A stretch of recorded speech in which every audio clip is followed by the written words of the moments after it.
believing, nobody else gotta see it. Keep on reaching, the stars are aligning, feel it. I said keep on believing, nobody else gotta see it. Keep on reaching, the stars are aligning, feel it. I got ice in my veins and my teeth are froze. Happened cause the passion I've been making goals. Only time I feel alive is when I'm chasing goals. And when I'm reaching goals, that's why I be alone. The time I level up is when I be alone. Only way to really find out what you're capable. Let's put it all on the line when you're chasing goals. There's a magic that'll happen when you're facing them. There's a magic that'll happen when you're waking up. And when you're weak and numb, but you keep breaking them. I'm talking curses that are right your generational. I'm talking chains around your neck to really weigh you down. Like I used to give a fuck of what they think about. I'm swimming on the surface, but I'm deeper now. On the island all the time, face the reaper now. Forget what everybody says, you gon' be the one. This borderline fly like a skateboarder high. Comprised with vodka, the prototype, immortalized to the mic. Elude your mind and soon to find the food yourself. You could rule the world as good as how to do the work. Exhale the negativity, start bringing in the new. Be the reason someone out there keeps a dream in pursuit. Cut the bass, let it bleed, light it up, illumino. Pursue it all, proving to be indubitable. Believe in your mind, what you say and think is what comes to life in the days and weeks. Hey, What's up, Zach. Alicia? How's it going? How's it going? Welcome, everybody. Okay. It's going okay. It's going all welcome right. to the 21st Non-Custodials Live today. What a blessing to be here today and to be with you, Alicia, and the guest we have today. There's no coincidences in life, and today was a day, man. It was a challenge. He's supposed to be here. In this experience for me around being a dad, around my purpose and what's going on. And we got an amazing man on here today who's going to support me, but more importantly, all of you guys out there in your challenges to find your purpose, to be the dad you're called to be, and to step up to the challenges that this world's been giving you and overcome them and enjoy this opportunity that you have to be alive and to raise your kids and to just to be here and make the best of all of it. So I met Shawn probably about a year ago or so, just online and connecting through some of these fatherhood groups and stuff, and we began talking. And then really the first time I met him in person was in Missouri at the celebration for the passing of shared parenting. That was the first That's when you met time? him. Yeah, in person. Oh, I thought you guys met before that. Like, I I mean, mean, in person, I thought you guys did. That was the first time I met him in person, too. yeah. I mean, we acted like great friends, and I think we are good friends and stuff. And we were before that also. But that was the first time I met him in person, and he was my roommate. So we got to hang out a ton that weekend, and it was a real blessing. And just in the 5 minutes we had before we came on the show, while we were talking and stuff, helped me get my mind right and stuff, and get me set up for the opportunity to be here with you guys today. A lot of things going on, and I'm not gonna go into my details and stuff. But He has but, all the but, words needed, but doesn't Shawn's the dad-to-dad coach. He was the head guy, ran the support calls for TFRM for like a decade. The man's so focused and passionate and committed to helping dads going through this experience, overcoming and stepping into the power that they have. And you couldn't ask for a better guy to be in your corner at any given time. And so I'm gonna keep saying praises, and without further ado, let's just bring Shawn on and get him going. Let's get that Bring that him applause on. out there.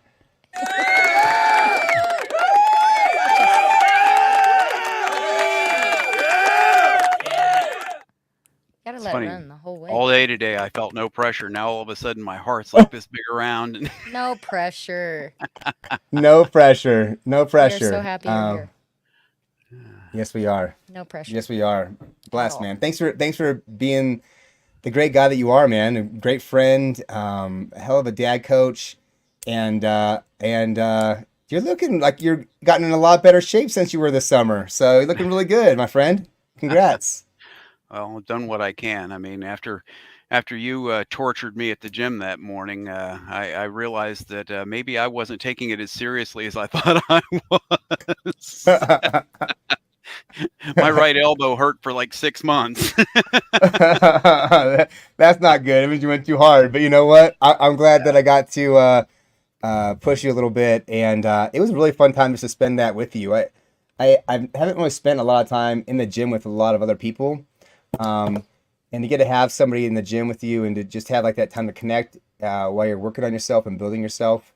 I think it's much more than just a physical place. You know, it's physical, but like spiritual, emotional, everything is done while I'm at the gym. So, and to be there with you then was just, I don't know, Sorry. it was just a great time. So, anyways, Shawn, you know what I'd like to hear first is kind of, I think this question for everybody, like what got you into this? What brought you into the father's rights space and the shared parenting movement? Well, in 1988, after a failed attempt at being married and having 2 children, I found myself faced with being alienated from my children for the next 16 years. I got to see them a couple of times a year over that 16-year period, and honestly, I made my fair share of mistakes during that time. Um, but one thing I'm proud of is that I have a good, both those sons are now 38 and 36, and I have very good relationships with both of them, and have since they turned 18. Um, Unfortunately, the older of the two is now having trouble with being alienated from his kids, and we've worked on that. And I spent a lot of time helping him. And then my own situation occurred again. My second marriage, after 23 years of marriage, things fell apart, and I found myself totally unexpectedly being kept out of my son's life, and that kind of woke me up. And the reason I got into doing what I'm doing now was primarily because I reached out to everybody I could find. You know, I looked on the internet. I figured, well, we've got this great big resource here.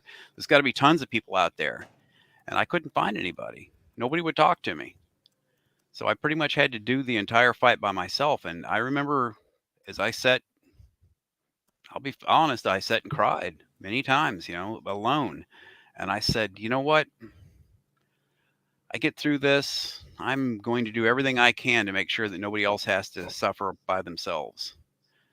And so I set out to help people. And then, like I said, you mentioned my time on the crisis hotline. I had worked a crisis hotline before as a volunteer for the National Crisis Hotline. So when the time came and I saw that they had a crisis hotline there at the Father's Rights Movement, I said, well, this is perfect. Let me give that a shot and see how that's going. I came in, and they had a guy named Mike Whitney. I don't know if you guys have ever met Mike. Yeah. He's a Never met Mike. bigger than life character, Yeah. and I came in right as he was pretty much leaving, which kind of left me to fill his shoes, which scared the living daylights out of me. They're Because probably I big mean, shoes. very big shoes. Yeah. So Yeah. I was like, oh God, what have I gotten myself into? But then slowly but surely, you do on average 3 calls a day, every single day of the year. Eventually, you start relaxing and getting more comfortable. And the longer I did that, the more I started realizing that, hey, there's a lot of need out here. Um, I still have a dream to create a peer support platform. I hope to turn TFRM into that, but I couldn't get them interested in that. So that's where you'll see me sometimes, use the tag "Dad the Dad." That's just actually a friend of mine suggested that as a tagline for the peer support platform. Does the Father's Rights Movement, do they still have that crisis hotline? I believe they still have the line. The few people that I worked with that were working with me at the time, none of them are on there anymore. So I have no idea where it's gone since then, because I But don't know. if it exists, just any dad in any Hmm. situation, just calling for support in any way, shape, or form, they just call the number and Right. be able to connect with somebody. Right. Yeah. Yeah. And the problem there is that they don't really have hardly anybody answering the phone anymore. That was one Right. thing that I pretty much dedicated myself to. Was it didn't matter what time of day or night that line rang, I answered it. Right. So Yep. and they haven't had anybody like that in a while, from what I can tell. That you can also text that line. I'm sorry I don't have that number handy in front of me, or I would actually offer it, because I mean, if you're desperate, you would need somebody to talk to, you might be able to get a hold of them. But I mean, I give out my number all the time, 307-256-6257. That's my phone. Call me, you know. We're working on getting a line here. Maybe Shawn and I can get a line going and do something like that You guys with some of should. those groups and Yeah. stuff. So we've talked about it. We need to spend more time together anyways. And so we've talked about doing some more things. But, I don't want to see anybody suffering. And this is hard stuff. And maybe I can give you 5 minutes or a few minutes, but just to know that someone's out there makes a big difference. I know that's been my experience when I've needed somebody, when I needed some contact. There's people that can really help out. So I don't know about the other ones and stuff. We have a line that is for um, uh, kids deserve dads. I don't remember my actual office line because I never freaking use it. So, but I do think we need to get something like that going, and I could set up a Google phone number and stuff, John. So we need to get something like that going, Yeah. like immediately. And for those that I also, you may have seen it on that little business card that you guys used in the promo, that I have a Calendly link, and I pass that to everybody because they can schedule a call with me. I noticed that some of the guys, especially guys that I'd actually spoken to before, they weren't calling. And I'd be, they'd finally get really desperate and they'd get me back on the line. And I'd be like, why haven't you called me sooner? And they're like, oh, you're so busy. There are so many other deserving fathers that need help. I really didn't want to bother you. And I was so that's when I decided the Calendly link was the way to go. It gives people the opportunity to know that you've scheduled an appointment with me. That time is blocked off for you. That's your time. Right. You have 40 minutes of my dedicated time that is yours and yours alone, and that's worked out pretty well for me. Most of the guys are able to get a hold of me, and I mean, I'm back to averaging about 3 calls a day using that Calendly link, and people schedule in advance. And I mean, there are times where I have blocked off now. That's one advantage to doing it with the Calendly link over having a crisis hotline where I was answering 24/7. I know in advance when I have a call, and I can be prepared, and I can be in the right place, in the right state of mind. I mean, a lot of times with those crisis calls, I'm sound asleep in bed when it rang, and I mean, Right, that's when the crisis hits, right? When they're right, laying in bed at night, not able to sleep, thinking about all the things that are going on, things they're missing, things that they wish they had, that they wanted to have, and what they thought life was going to be like, and it's all falling apart. And yeah, and a phone call when you're fast asleep or waking up to it, how effective are you as a coach in those moments? But when you have a scheduled call, you can be infinitely better, right? absolutely, especially being a lot of times in those calls I manage to schedule it as a Zoom call. And some guys are uncomfortable, and I just do phone calls, but the Zoom calls, you can actually look me in the eye. We look at each other and we talk to each other, and you can see what's going on with the other person rather than having to guess based on tonal inflection and things of that nature. Which is another Right. reason why I'm not really comfortable a lot of times doing a lot of communicating via text, because a lot gets lost in text. So Yeah. People can I put their did own wanna- emotions and stuff to it. Sorry, just ask Adam. He said there needs to be real support, and I completely agree with that statement. I was just curious what kind of support specifically he might be talking about. it's a Other good than- question. Having a conversation. Yeah, that's one of the first things I have If to Adam's ask still here. people. One of the first things I have to ask people is, what are your expectations for the call? To make sure that I'm not giving them a bunch of information that doesn't do help for them. Right. I agree with Casey. And again, that's why I think, seeing as we seem to be feeding into that, I'm going to go ahead and preach my if you guys don't mind, I'm going to Yeah, preach my little preach. my little thing, and that's that. It just occurred to me. I mean, at one point, many years ago, when I was taking psychology and stuff, I was working with the National Alliance for the Mentally Ill, NAMI, and I ran support groups for them. And I saw this wonderful peer support network that they had built all over the country. So when I started doing this with fathers, I started thinking, there's nothing out there like this for people that are going through, divorce and custody situations. And this is, I mean, well, I shouldn't say there's nothing. I'm trying to look and see where it is. There is a thing called divorce. Geez, I can't think of what it's run through churches.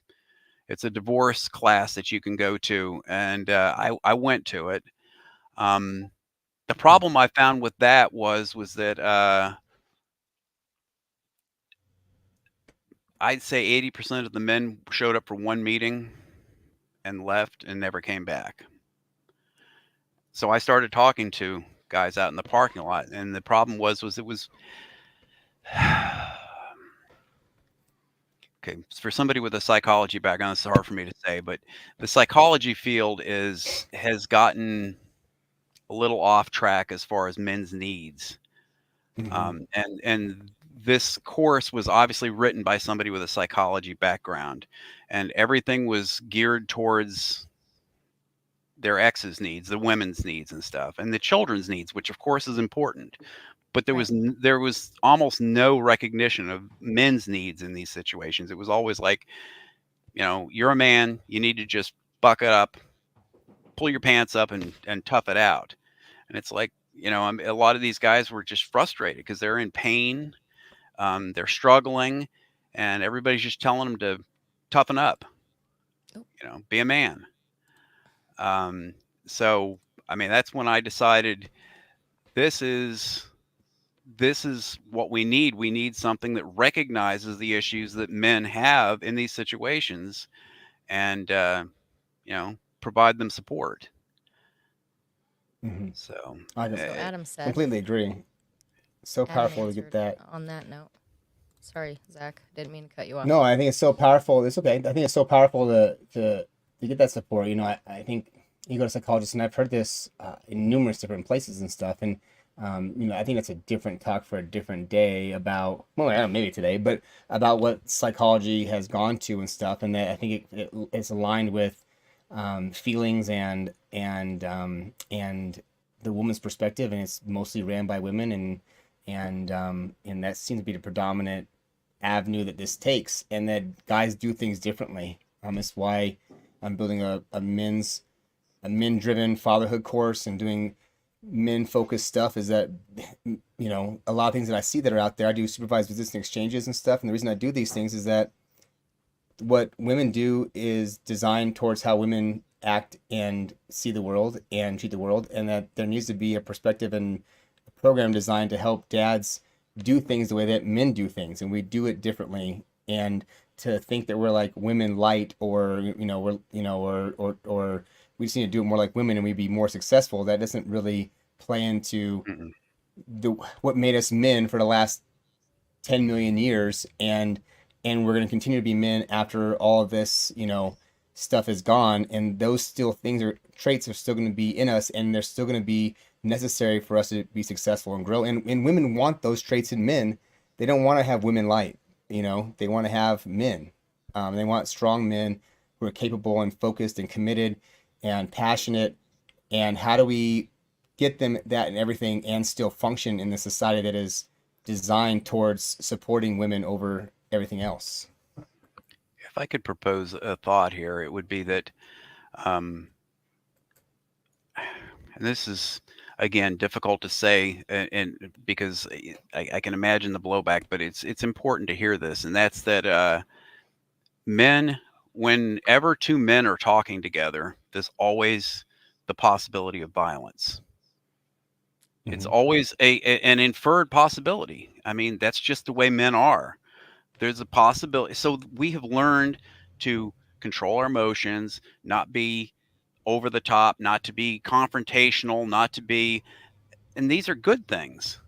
I mean, this is what keeps us from being constantly in war, to constantly be fighting one another, to constantly be causing problems for one another. Um, I mean, and again, this is a broad, there are obviously always going to be examples of people who are not like that. But for the most part, us men, we always know that, hey, we've got to be polite with one another because there's a chance of violence here. Right. You tick the other person off, they may just haul off and punch you, Yeah. you know? Right. And so we've learned to, and yet it's been flipped here recently through psychology and the media that, oh, we don't express our emotions and stuff. Well, no, of course we don't. Now, have some of us gone overboard and we don't express our emotions at all? Absolutely. Or we only express them when we just can't hold it in anymore and when we explode. And that's a problem Right. as well. So, yes, we need to learn to work through our emotions, feel our emotions, and then respond to them instead of reacting to them, which is Mhm. one of the things I spend a lot of time working with my guys on is, it's like, hey, having those emotions is normal. Having Right. dark thoughts is normal. I Yeah. mean, I've had people ask me before when somebody gets up in my face, I'm an HOA uh, representative, have been the president for a number of years. People get up in your You face and guys. threaten you and scream and holler at you, and people say, how do you, how do you tolerate that? And I say, in my mind, I just choke slammed him, and I'm in his face giving him hell. Right. And they Right. look at me kind of funny, and I'm like, no, seriously, I It's all honestly, in up my mind, here. but in real life, I'm standing there calm, cool, collected. Okay, Right. I hear Because really, you. And what is this you guy gonna reflect do, back. right? He's expressing his frustration, his experience, and just because he's frustrated and stressed by whatever's going on in his experience does not mean that you have to take that energy on that he has, right? Correct. I'm capable and I'm fine, and if you escalate this beyond you yelling at me, I'm gonna choke slam you. I've already Exactly. seen how it happens. Mindfulness, I've So already like seen how it Daniel said, happens. being mindful. You know, Mindfulness. so that's yeah, exactly right, Daniel. Thank you. Yeah, that yeah, mindfulness is, and it's funny because a lot of times when I say mindfulness to people, people think of, sitting, in a lotus position, home and stuff. That's one kind of mindfulness, but mindfulness is also just everyday thinking. I mean, when those invasive thoughts pop into your head, you say, okay, I wonder what right, that's about. And be curious about it, but don't feel like you have to act on every thought that pops into your head. That's right. mindfulness. Mindfulness. Yeah, yeah. How are you showing up? How are you reacting to the things that are going on around you, like your kids and everything else? And I think, he went into Adam went into stuff. I think guys do need hugs, and they need their friends and men that are in their lives to give them a hug and also help point them in the right direction. Right, a good hug goes a long way. Guys, And I, I I missed that I one. I Sorry. like a good guy hug, because guys got a firm embrace and stuff, and then a kick in the ass, right? Guys want to you know what? Hey, a hug helps me out to help me to get back into my place and be focused again and connected and know that I have support from this person. And when you give somebody a hug and stuff, like, yes, that's a vulnerable place to be in when you lean into somebody and you give yourself in that fashion with your arms out wide and not protecting yourself. That's a vulnerable place to be at. And then to have that person also support you in achieving the things that you need to have in your life, exactly as you said. Like, guys need direction and purpose. How are you going to move yourself from this place right now where you need this hug because you can't do it, and into the spot where you're going to be at, where you're going to actually have the life that you dream and want? And it's not Perfect. easy. And Yeah. I mean, everybody has to It can understand be. too. I mean, Go ahead. there's Sorry. not, you have to act, right? Hmm. You're gonna, and I feel like somebody like Shawn is going to give validation, the real life advice, Right. Well, tips, tricks, things to solve whatever problem it might be. And I mean, there's nobody in the world that's going to be able to fix whatever situation is for you. yeah, I tell the guys all the time. It's like, look, I can give you all sorts of advice, but you're the one that actually has to act on it, and you're the one that actually has to live with the results. Right. So, I mean, and I worry because I see people out there all the time on the internet who are giving really bad advice to guys in our situation. And I'm just like, "That- it scares me because it's like, I mean, they can offer that kind of really bad advice because if somebody takes it, it doesn't affect them in their lives, not directly Right. anyway. No. So, I mean, everybody that I give advice to, I always preface it with the understanding that everything that I offer is for you to accept or reject as you please. You take it as I'm offering it to you. You're the one that actually has to live with the results of whatever you choose to do with what I've talked to you about. So, Right. yeah, that's Do you give much advice, or do you try to help them find the answers for themselves? Are you more like it question depends. oriented? It depends. I do try to I try to do a lot of mirroring, mirror back what they're saying Hmm. to me so that I make sure I understand what their issues are. And then, yeah, most of the guys, and it took me a little while to learn this, to be honest with you, was that most of the guys eventually they solve their own problems. They Right. figure it out. They can figure it out.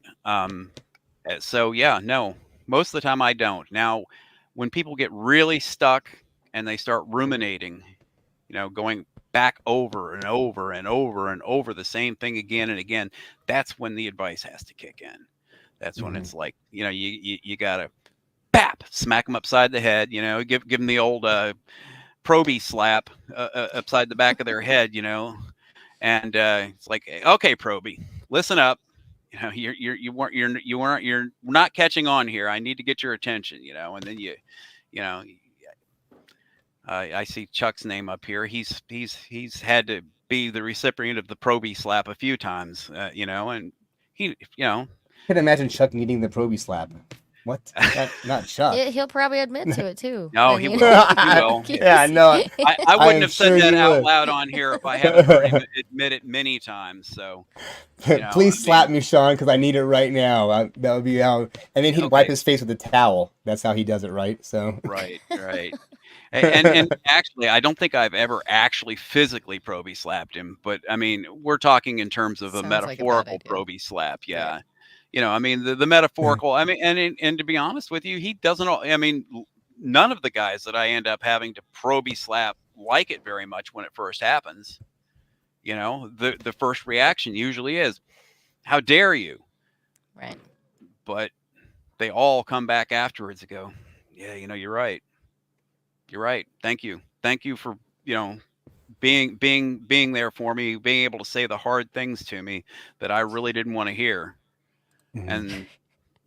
And One, Blunt it's force, so numb it's a so powerful, body like that, slow, having body that, blow, like Shawn Pearson. getting those hard things said, right? Like I think a lot of people that are in your life, and I think a lot of what guys are disenfranchised with is that the hard things aren't said. Like the truth of what goes on in family court aren't told to people when they start going into it very often, and the difficulties that you're gonna face are like sugar coated, and they get advice from people who yes, don't want to tell them the hard truth that like you're about to go into war. And you talk to people that are in the military. I think there was just a Fox News report out by the CDC and stuff that 90% of the guys that are killing themselves are going through family dispute issues that are in the veteran Right. suicide statistics, right? And they're like, Yeah. right. these guys went to war and were in Afghanistan and Iraq and seeing like awful stuff happen to their friends and people around them and doing things that you would never do anywhere else but in that situation. And then they come home and they face family court and they can't handle it. Right. I was diagnosed with PTSD after coming back from overseas. And honestly, I've said it many times and I mean it. Family court was worse. No question about it. At least going over there, I knew I was going into something really, really, really hard and painful.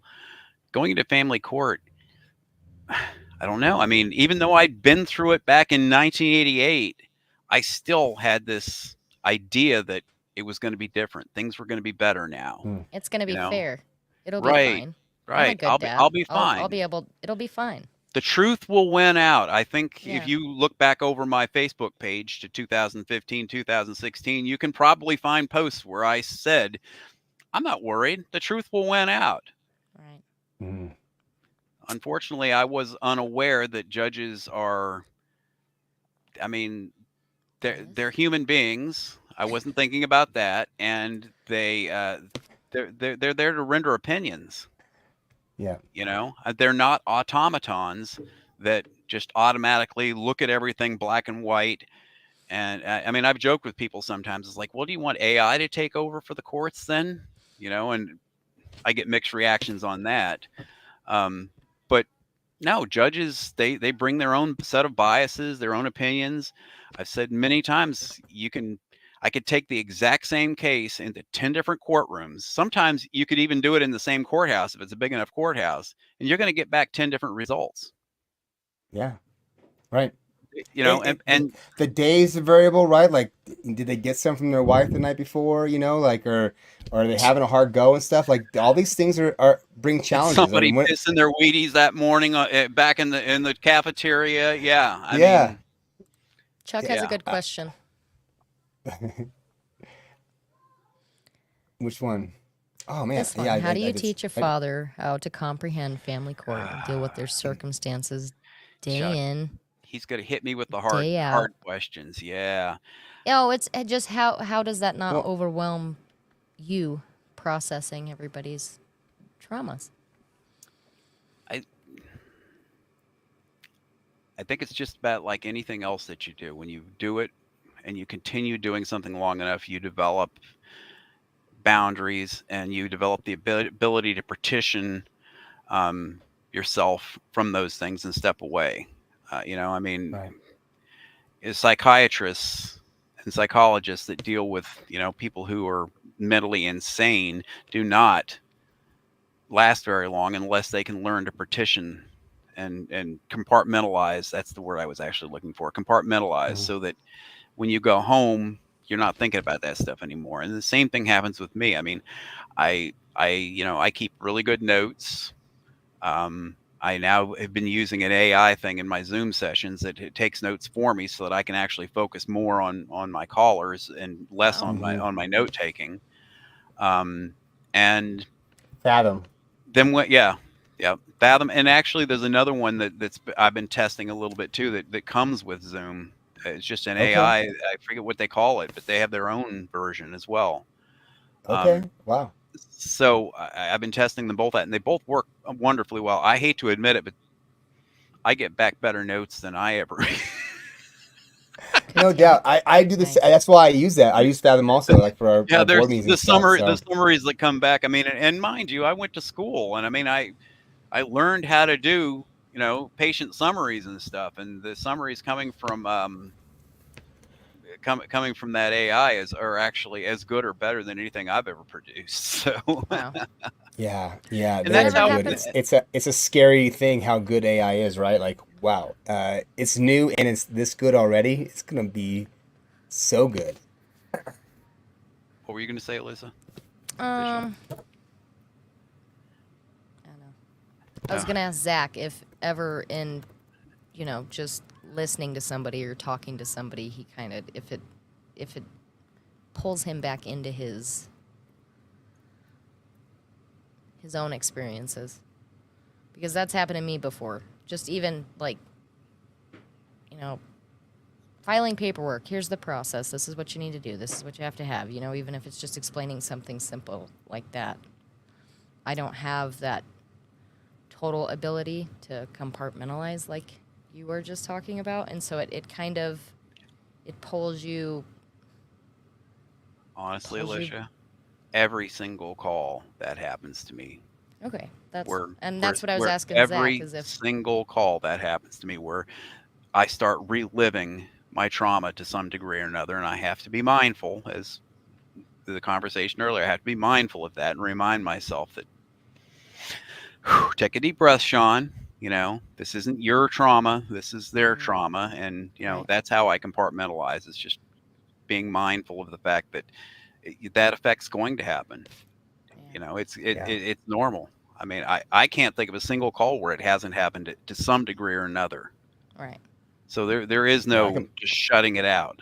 yeah, Would you I agree, Zach? completely agree. I think completely agree. Every time I get guy and stuff, I'm right there with him. Like I feel the experience, and one of the things I tell everybody that I talk to is that like I'm as safe as a safe place gets. You know, like you can't say something to me that I haven't thought of something on that level or worse, and you're not going to shock me with the thing that comes out of your mouth because I felt all the pain and hurt and sadness and anger, all those feelings, I felt them. And one of the things that's helped me in this process to get to where I am today, and I think the same thing, you would say the same thing also, is that having felt all those things and really been in them, not just like being angry and like losing my control, but being in control of my anger and recognizing where that anger came from and the experience I was having, the moment to set me off and to really to be mindful of that experience and why I was there and what was happening to me,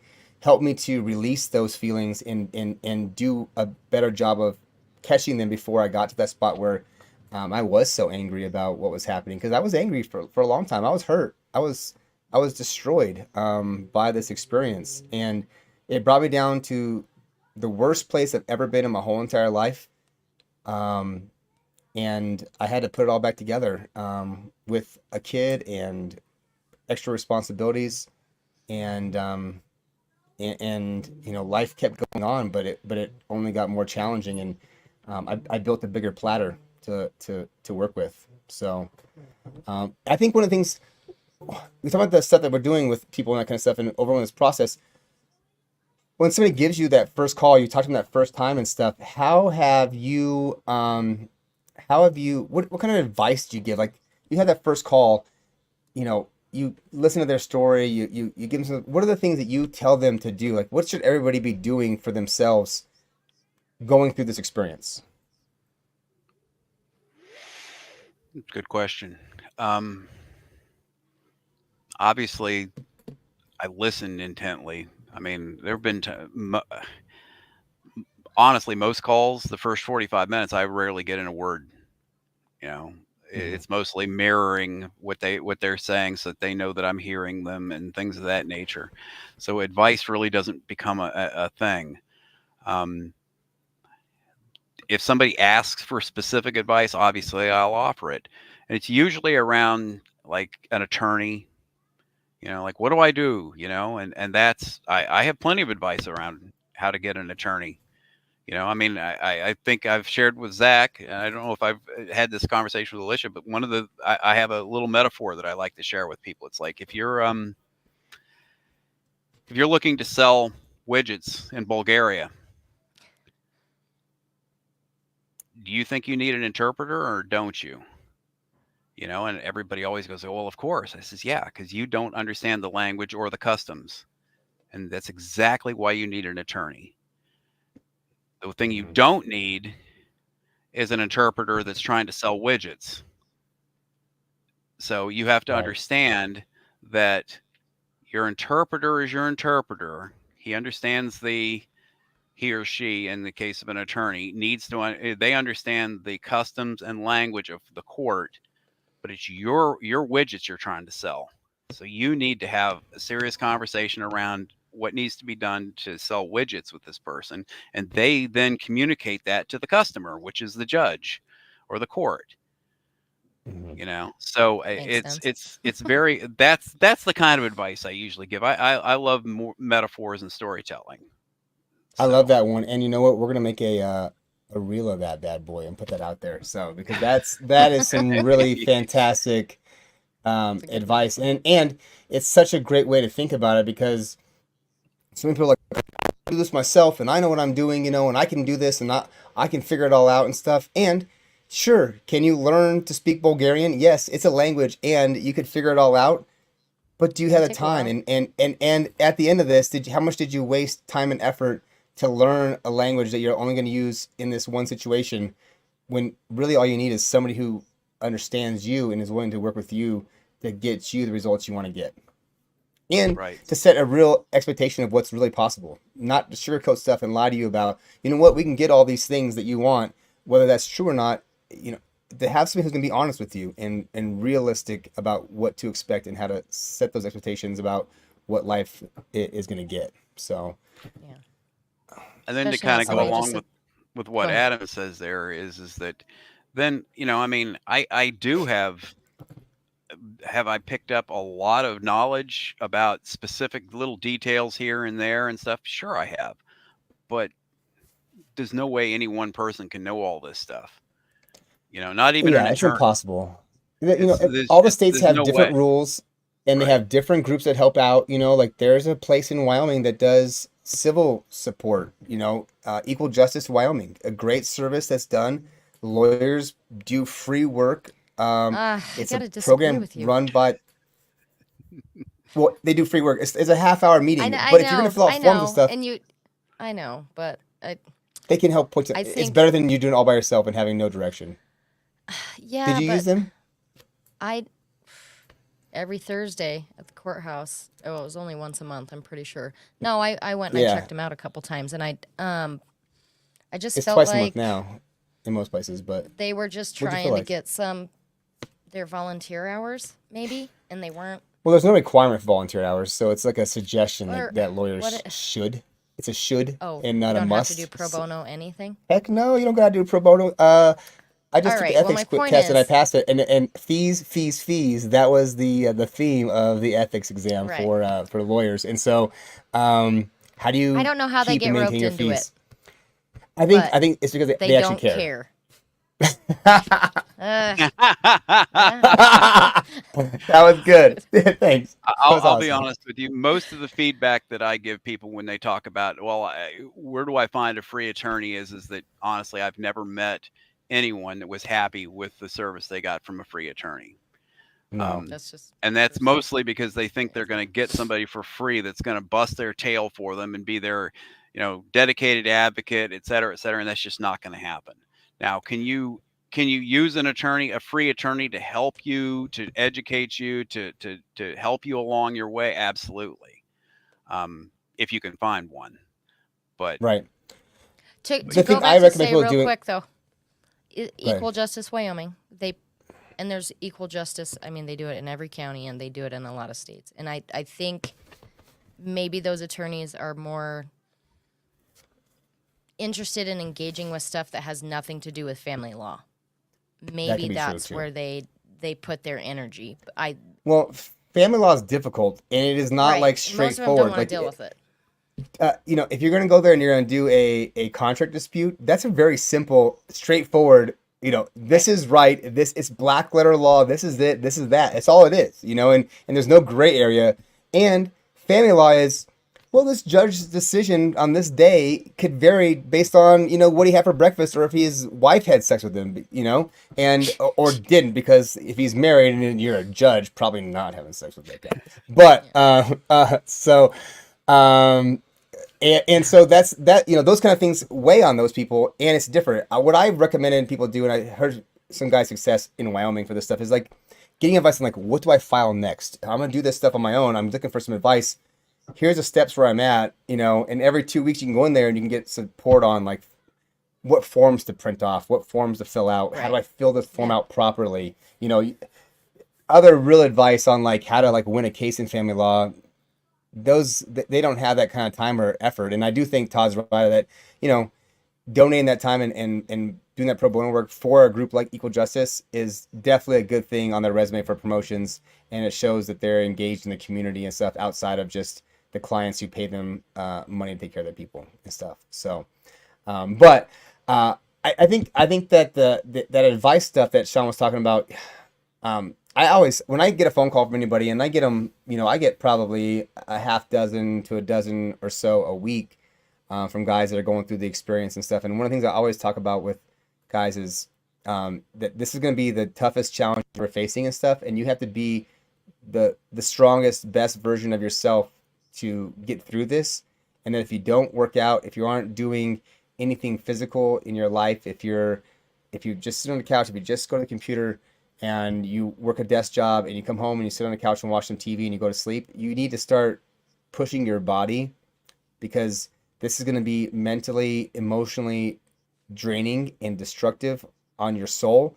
And if you can't handle those kind of things, you're going to be in big trouble. And so it's important that you step up and start taking care of yourself. And if you're not in the gym, if you're not working out, if you're not taking care of yourself, if you're not eating properly, that this is the most important time in your life that you need to learn and adopt these skills and traits in your experience. Like going to the gym and taking on your physicality is going to help you overcome. If you're going through a really hard thing and you're emotionally spent and you're angry and tired and sad and destroyed, you know what? The best cries I've had have been with a weight bench in front of me, and I lay back and I push that thing up as hard as I can, as long as I can, and no one's watching me, no one's really looking at me, I'm not a pretty girl, so no one's staring at me while I'm out there having my moment and stuff. So, and so it's really important to take on that stuff.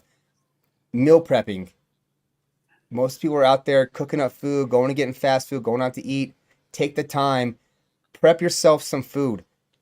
Give yourself that luxury. Taco meat and rice is delicious. It's the greatest meal ever created by man. Thank you. I don't know whoever invented taco meat, but I love it, and I highly recommend that you guys get on that stuff.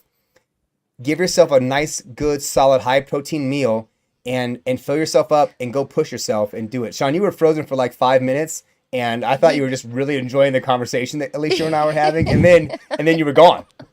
I noticed that I was frozen, and I was trying to figure out what was going on, and I fooled with the wrong thing, and it just blinked me out, and I had to come back in.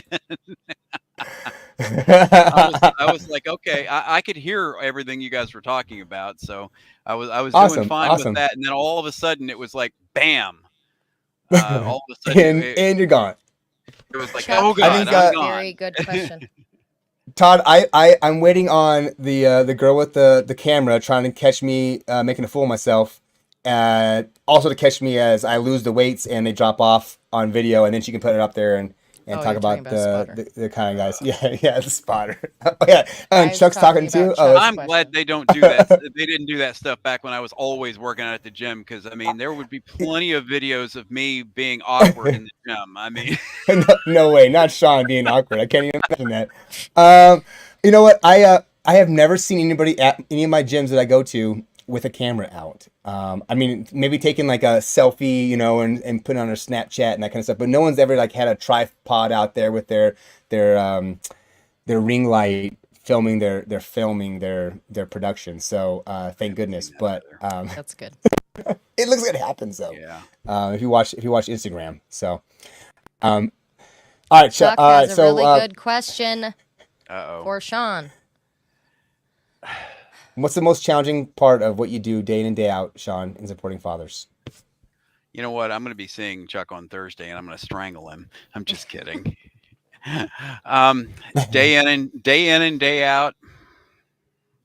I don't know that there is I think it's the.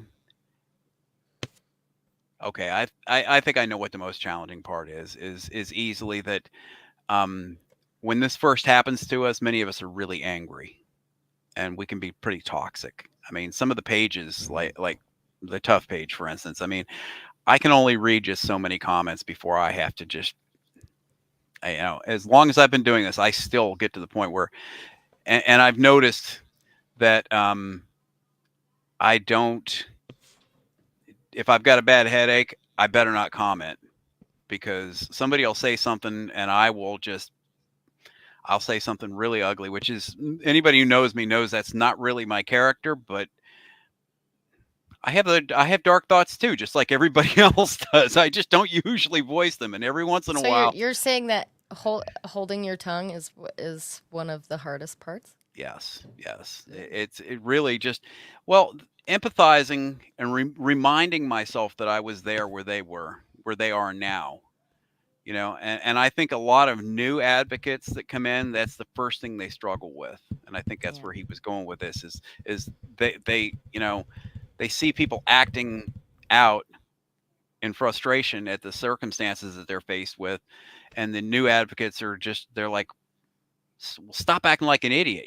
Well, that's not going to help. I mean, nobody in the history of calm down ever calmed down because somebody told them to calm down. Right. So Calm down. You're acting out of control right now. yeah, you pretty much have to like say, I mean, and he's witnessed me doing it. I mean, I pace. I mean, sometimes I'll get right in there with you. You know, wow, that really sucks.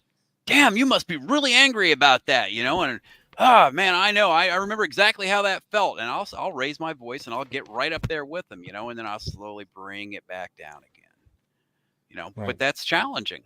I mean, it's not always easy because then if they continue, now my heart rate's up and I'm excited and the adrenaline has started pumping into my system. I got that norepinephrine going and I, yeah, You're in the situation somebody could punch one or the other in the face. right. That's what you were So talking about before. exactly. That's why But that's you why we're fight on or flight Zoom. going in the So background, and I mean, honestly, I mean, I don't know how many times I've gotten off a call and I go over and I pump some iron for a while to get the head out of my system, or I go for a long walk or something because it's like I got to get that out of my system. Hopefully, none of them realize that. But yes, it definitely is. It can definitely. What's this? Helping others, saying the tough things the right way is tough. It's not what you say, but how you say it. Yeah, exactly. I mean, Yeah. and that becomes a matter of I made plenty of mistakes early on. I'll be honest. When I first started the crisis line, I didn't always handle those calls as well as I would like to have. But each time I made a mistake, I learned from it, and that's how I always take my mistakes. I mean, I make mistakes. I tell my sons, I'm sure they're tired of hearing me say, you know what, I make one mistake, at least one mistake every single day. So I mean, and that's the way I treat these calls too. I mean, I know in my heart I'm doing the best that I can to help each person I'm talking to. And if I say something wrong, I'll just apologize, own that hey, you know what? I shouldn't have said that way. Here, let's back that up a bit, and then let's talk our way through this again. And you get through it. But I mean, again, I wasn't that person when I started 8 years, 9, 10 years ago. When I first got going on this stuff, I wasn't that person. I didn't always get it right. I mean, I'm sure there are people out there in this world right now that if they see this video, they'll go, "Wait a minute, he wasn't that way with me," because there are Maybe I you mean, weren't.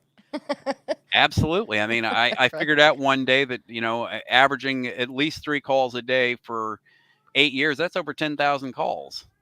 You're not going to Wow. get it right every time in 10,000 calls. You just aren't. Getting on the right. stage is the hardest part. It's what, yeah, I agree. I agree. And Right. I'll be frank with you, for the longest time, every time that phone rang, I had moments of anxiety, that where I'm picking up the phone. I have no idea what I'm about to go into, especially on a crisis line, because there there's a good chance the person on the other end of the line is suicidal in that moment. So you can't make mistakes. That's the sense Mhm. you get, is like, I can't make a mistake. If I do, somebody could die, and that's even worse. Wow. Right. So But just by those, being there, right? Like just by being present with that person, like yeah, I've told people ask me, they need. and I wrote courses on how to do it, and the most important thing you do is listen. When you were talking earlier, oh, we lost him. Yeah, he was breaking What's up there going for a on with minute. everybody's internet? I don't know. I don't know. But it just reminds me of, and I think it's kind of, more of a new age thing, but like even in any situation, whether it's your kid or your friend or your spouse or, whoever, they bring an issue to you, and that is one of the great questions to ask is, do you want me to listen or do you want my advice? Yes. And like before I ever even heard that concept, I never never thought about it. Never thought about it.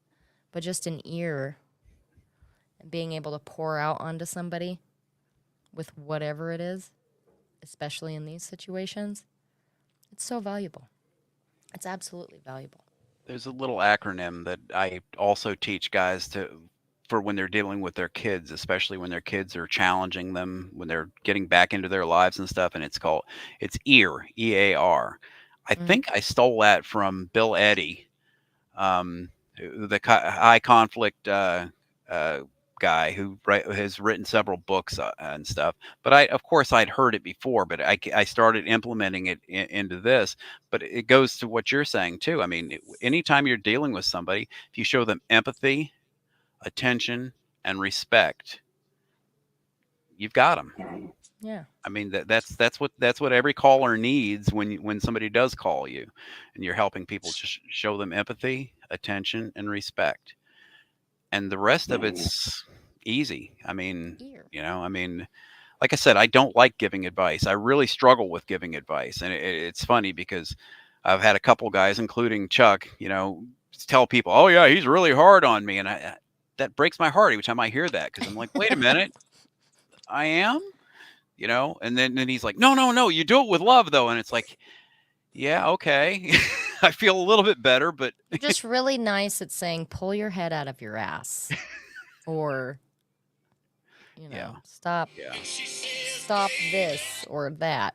I don't know. right. Well, yeah, like the ruminating thing. I mean, that's one that a lot of guys get caught up in. They continue to replay the same tape over and over and over again. I remember doing it myself. And it really, you've got to break that. And I mean, I love that Zach loves to work out and stuff, because that's one of the things I tell people all the time. It's like your mental health really depends on your physical health. You got to be eating right, sleeping right, and getting exercise. If you're not doing those things, then you're going to be a mental wreck no matter what. Totally. So If you can't sleep at night, if you go work out really hard and you kick the crap out of yourself, you will fall asleep because you are exhausted. yeah, You can go that hard, and that will help you get a good night's sleep, and that will help you do better mentally the next day. And then it's a snowball in the right direction, as opposed to where you snowball yourself mentally, beating yourself up, running through all the possible scenarios that could happen and all the things that could go wrong. And you go out there and you push towards something that's going to be better, and if you're in there doing those things, you're going to set yourself up for success. And coming from experience and coming from I have had a hard time at many different phases of my life to do that. I have been 280 pounds a couple of times in my life. And going through this experience, I reached 275 pounds twice, as my son's 7 years of his life. And those are hard times. And the work that it's taken in both those times to get back down to 200 pounds or so, which is an appropriate weight for me, has taken a lot of effort and energy. And every time that I've done it, I've only been better for that experience. And my intention is to maintain that this time around and let myself get back to that spot. And life, it's just a life opportunity every time to keep coming back to it and keep growing on it. But you're going to do better. Like Shawn said, if you're working out, if you're going to the gym, it's going to help you out immensely. Eating right, getting sleep, those are the things that are going to support you in being in this experience of fighting to be your kid's dad as best and as much as you possibly can. absolutely. Because I think, Shawn, you tell people they need to control themselves, right? Like, there's an impression, and I tell guys a lot of times, and you can tell me if I'm wrong, but that in this experience, you as a dad, you have to be perfect. Like, there's an expectation that you can't have a blow up on a text and say all these mean things and hurtful things. Whether she says all those things or not, it's not going to necessarily have that impact on her. But that as a dad, you have to be perfect. You don't have that room, and so you got to find those outlets in other places. Would you agree with me on that? Absolutely. And it's one of the reasons why all my guys know that they can reach out to me if they have that moment where they want to lash out and stuff like that. They know they can get a hold of me, and eh, it's like, yell at me, yell Right. at me. Don't yell at her. Yell at me. Right. I'll listen to you, and we'll work it out. But I mean, don't yell at her, because that's not going to get you anywhere you want to be. Right. No. Send Shawn that angry text saying all that hurtful, mean things and stuff. He can take it. He will read it, and he will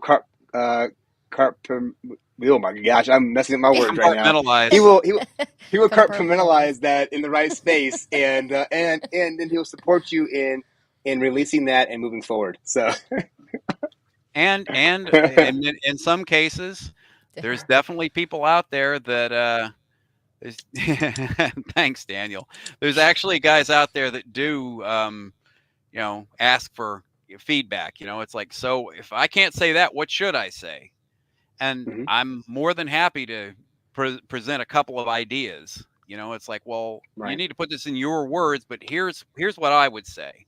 And then, and I've found that a lot of guys really appreciate that. I'm not telling them, look, you have to tell them this, because if they say it in my words, the other person on the other end's going to know that something's up. So, I always try to say, hey, look, reword it, but here's the gist of what you need. You're trying to get this across, right? And then they come back and say either yes or no. And when I figure out what it is they're trying to get across, then I just say, okay, so try wording it this way. And I find that it really works. I mean, most of the guys really respond to that. Yeah, don't blast it on social media. Yeah, because even when you're Or do. me and you're coming across very intelligently and you're trying to keep it under control and you think you're doing a good job, it'll still show up in court as you're bullying. No Yeah. matter how you word it, it's still bullying, and it will show Yeah. up in court as you're being a bully. Yeah. So It will yeah, show up in court if you put David, anything on social media. It will show up in court. You can bet on it.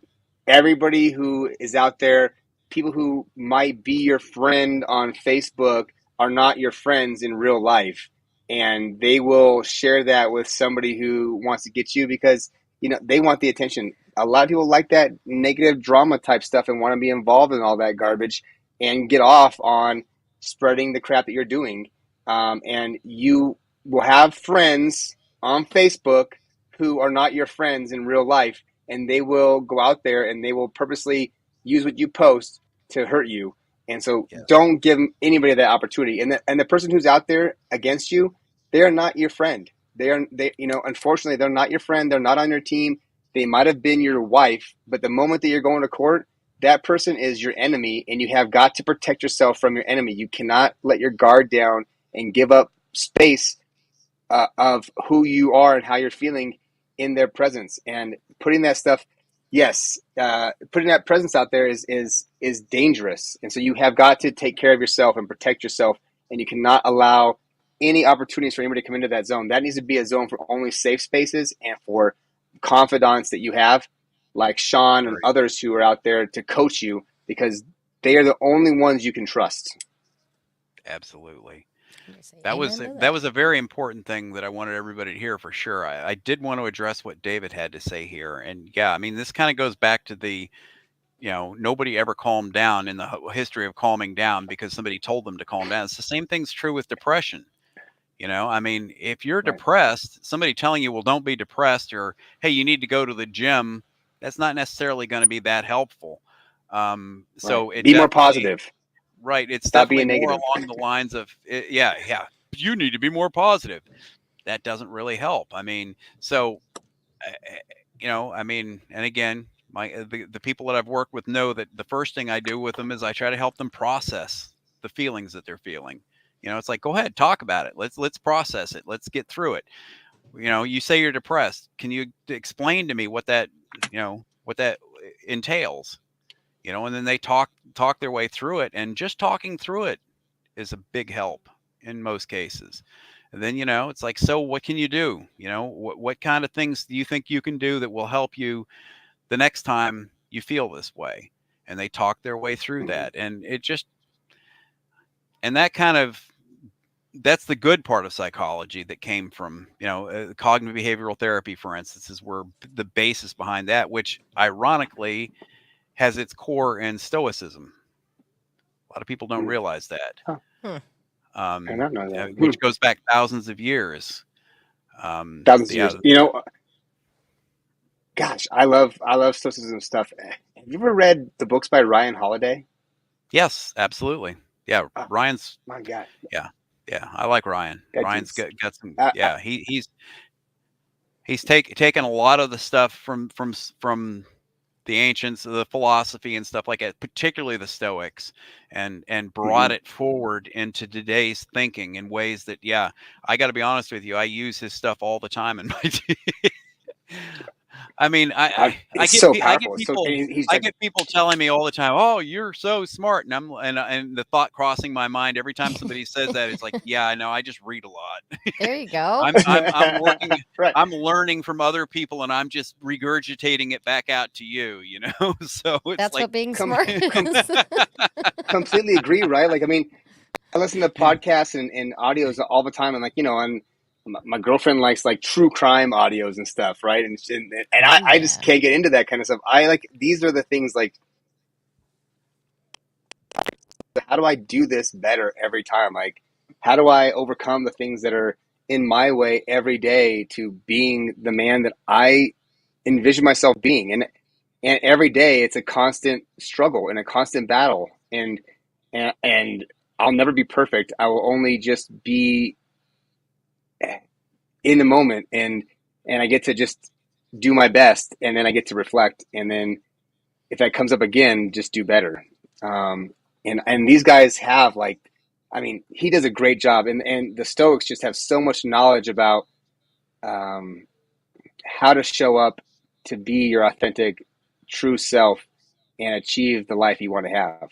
And these guys have spent, their lifetimes philosophizing and theorizing on these things, and then writing it down. And so I think anytime you get a chance to read, anything by Marcus Aurelius and Socrates that's and all those great. whenever I think about all those people, the one that impresses me the most is Marcus Aurelius, because Meditations, that's his journal. He never Yeah, intended for anybody else to ever read his personal journal. That was stuff he wrote for him, just for right. him. He wasn't trying to teach anybody else, or like Socrates or Plato or neither. He was just writing that stuff down for him, for his own purposes. That's what just blows my mind every time I read anything in Meditations. I mean, I regularly will just, I'm feeling down or something like that. I'll just pick up Meditations and just flip it open to a page and just read that one Yeah. page. And it's always like, wow.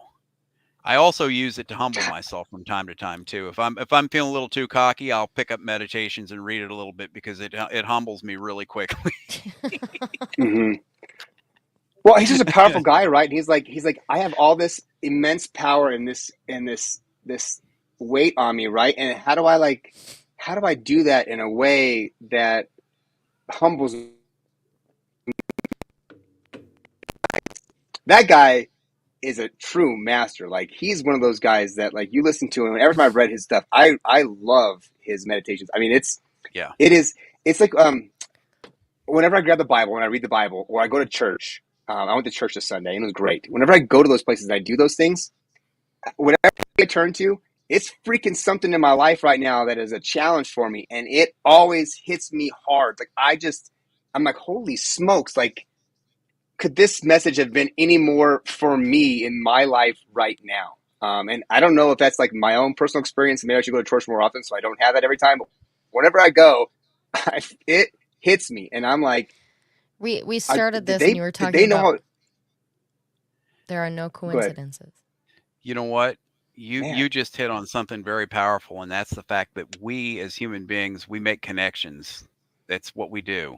We're prediction machines, and we make connections to things.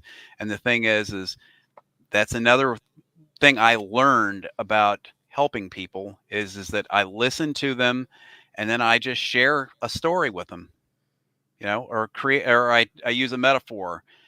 And because I've listened to what they said, I know what they need, essentially the type of thing they want to hear, and then they create a story around what I just told them that relates to Hmm. them and their situation.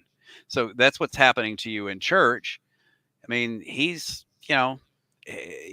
well, he or she, the pastor of your church or priest or whoever, is well versed in, the writings from thousands of years, and they know that these are very powerful narratives that really connect with people. And then you walk in there and you hear one of these narratives being the story being told, and you immediately do what we do. You start making connections. It's like, wow, Hmm. I did this, Oh, or, but or it's more this than and that. that. And It's more than that. It's more than that. okay, Okay. I'm gonna respectfully disagree and say it's more than that. I, It's I not wouldn't just I wouldn't disagree that it's not more than that. I'm just breaking it down to its psychologically. I'm core. I'm breaking it connecting down with to whatever. its core basis. We as human beings have created stories all throughout history to explain things that we don't that are unexplainable otherwise. And then it's Mhm. up to the person who's reading it and stuff to make that connection to understand it. Now, do we do that through a higher power, or a lot of people believe that we do? And that I have no problem with. I agree completely. I mean, there's something going on here. How do we do that? So I'm not in any way trying to disable that idea that there's a higher power involved. I'm just giving you the basic floor level how it affects you. Right. And What is then that and called then though?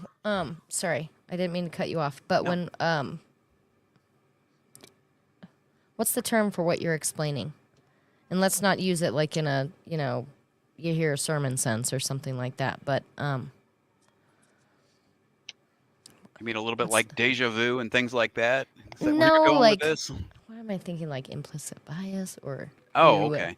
you even in hearing somebody else's story, and it's just Sure. like in a anybody in conversation, you just some people, most people, most of the time, when you're getting told a story, you go, "This is how I relate to this," or "This is what happened to Yes. me," or "This is how it That's relates what to I my was life." What referring is to. that? I was Right? What is that called though? What's the term? There's a term. What is the Yeah, term? it escapes me at the moment. It's past my bedtime, You know what so I mean? I'm gonna Yeah, I know. You know what I haven't seen show up is your cat. Where are your cats at right now? Because they're not on the um camera trying to tell you to go to bed. So yeah, no. I put them all up in the bedroom earlier because I was like, I'm not gonna have them Zoom bombing me here. So No yeah, interruption. no, because right, you can go to they bed. will. I'll be up in a few minutes. You'll be okay. Yeah, Sleep yeah. without me. I had the talk with them. I snuggled with them a little bit and said, okay, I'll see you Yeah, later, and Jason, click, it's close the door. perspective, but So, God damn it, um, what is that but yeah, called? we we all make connections. I mean, it's a kind of like our magic power. I Right. mean, we do have a magical ability to make connections even when they're not there. I mean, think about music. If somebody plays, Resonance? you know, Did you see that? Is it resonance? what's that? Yeah. Well, I had let's to look the meaning of that, but think about your favorite song. You play that same song for 10 different people, and you'll get 10 different interpretations of that right. song. Yeah. So Centuries by Fall Out Boys. the really good musicians, the ones who write the really good songs, know how to do that. They know how. They just relate a story, and then they leave enough gray area in their story that other people can relate to it the way that they want to. Hmm. You'll see a lot of musicians won't ever explain their song. Somebody will try to pin them down. Right. What does this song mean? Oh, well, it means whatever you want it to mean. That's the reason. Right. Right. If I told Because you what it meant to me, then you would only see it in that light. And you like that song for what it means to you, not for what it means to me. So, enjoy your meaning, and he can have his, and he can have his, and I will have mine. And what a kick-ass song. Right? it's like "In the Air Tonight" by Phil Collins. I don't know whether you Uh-huh. ever heard the legend that went behind that, but there was an actual Yeah. story behind it. Yeah, it was. He finally, after a decade or two, finally came out and said, "Yeah, that legend is completely false. That never happened." Hmm. But he let it live on for a long time because Right. hey, it was powerful. I mean, it gave me chills. I still to this day get chills every time that song comes on. Thinking about that legend, even though I know now it's not true, it still kind of gives me just a little bit of a weird feeling in the back of my mind. It's like, ooh, because I can picture that story that went with it that I was telling myself in my mind based on that legend. I could see it all happening in my head as that song is going, and the mood that it creates. So yeah. Right. And I think that's kind of, to bring this back to like family court and stuff, that's how people like see their experience of family court, right? They have their own story that they tell and stuff about their experience in family court, and that resonates for like them and for everybody else. And so like when you see people bleeding on like Facebook pages and stuff, That's because the story that they've told themselves about their experience, and they let that be what they think the story is for everybody else and what's going on. And you see, like, the idea of, like, Right. you gotta choose between a guy and a bear, right? Like, if you're in the woods, you want to hang out with a guy or a bear. Well, you know, Oh, don't even get me started. Don't is, even. is there Like, could there? you know what? Like, I find that to be a fascinating psychological experiment, oh, but it beyond that, it is is annoying. that's all it could be It's is super a annoying. psychological experience because I guarantee you what, you're in the woods. Put a woman out there in the woods with a bear, and if there was a man there, where's she running? She ain't To the running. man. Right. She's not running to the bear. I'm real sorry. That ain't happening. If she No. runs to the It's not bear, I'm happening. gonna get it on video because that's gonna be a it's- hell of a, like, you know, It's some what is it, Faces of Death or something like that video, because no one runs to a crazy- bear. I don't It's funny understand you what's should happening. say that. Do you ever Like, hear the just- story about the two hikers, and they're Psychosis up or on the something. side of I a don't- mountain, and a bear starts charging down the mountain. The one guy sits down and he unlaces his boots and he starts putting on tennis shoes, and the other guy's like, "What are you doing? That's a grizzly. It can outrun any human being." And he goes, "I don't figure I got to be able to outrun the bear." Just outrun you. Right? There you go. Like, I'm just I don't figure I have to outrun the bear. You know, There you go. that's all. All he says is, "I don't figure I got to outrun the bear." He's putting on his tennis shoes so he can outrun the other guy. You know, That's the truth. Yeah. So I'm It is gonna just- I'm gonna tell this story. Shortly after having Elijah, I was at a realtors conference in Jackson Hole, Wyoming, October. ooh, lovely. And I'm out hiking, right? And I've run into like dozens of bears and stuff. Never like had like an encounter with a bear, but this is probably the closest I've ever had. And I'm out there in the woods, and I'm out by Two Oceans Lakes. If you're familiar with that area and stuff, it's really a absolutely gorgeous area. And I'm on this hike by myself, like 4 miles deep in this hike in the middle of this area, you know, middle of nowhere. And I come over this ridge, and I'm like 50 yards in front of me. It looks like a moose, like a female moose is like cruising through the My brush goodness, as what it's a bear. changing colors and stuff. It turns out to be a bear. And I'm Oh. standing there in this trail, like watching the bear going, okay, well, the wind's blowing this way. It's, you know, it's blowing towards me and stuff. So they can't smell me. And it's kind of like meandering towards the trail, but I was like, it's going the other direction. So it's going to go over that ridge and down that hill towards where the lake's at. And then my trail bends to the right, and I'll let it go over the hill. I'll be fine.